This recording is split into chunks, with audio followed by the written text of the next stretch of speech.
European leaders are to triple funding for search and rescue operations in the Mediterranean to €9 million, £6.5 million, following crisis talks in Brussels.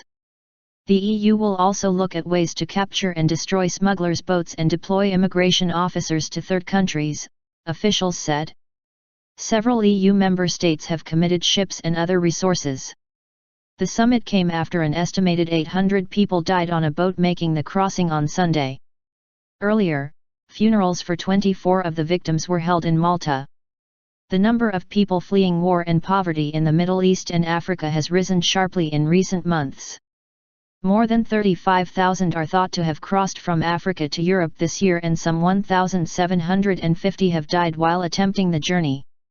Several member states pledged naval resources to the search and rescue effort on Thursday. The UK, in the past a leading advocate of reducing naval patrols, has pledged helicopter carrier HMS Bulwark, 2 patrol boats and 3 helicopters to boost search and rescue efforts. Germany, France, and Belgium also offered ships. The Brussels summit was convened to discuss a 10-point action plan to prevent more deaths, including increasing Frontex's resources and extending the EU's Mediterranean Rescue Service.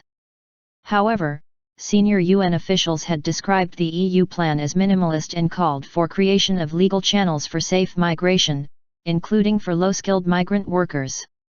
The proposals are a rehash of what we've heard in the past, said Maltese Prime Minister Joseph Muscat ahead of the summit. What's different is there's more political willingness.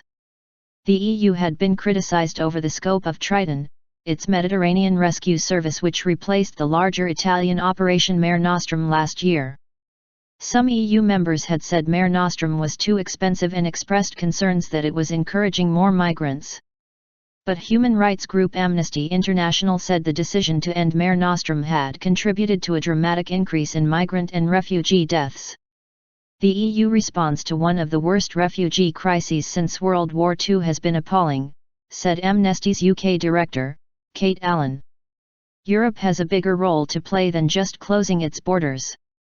European Parliament President Martin Schulz said EU institutions had tried to act on the issue, but policy decisions were ultimately made by member states.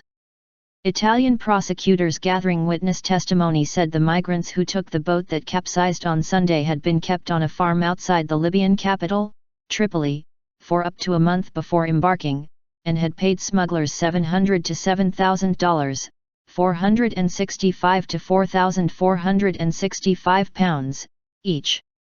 The prosecutors have accused the suspected Tunisian captain of allowing the boat to crash into a merchant ship that had come to rescue it.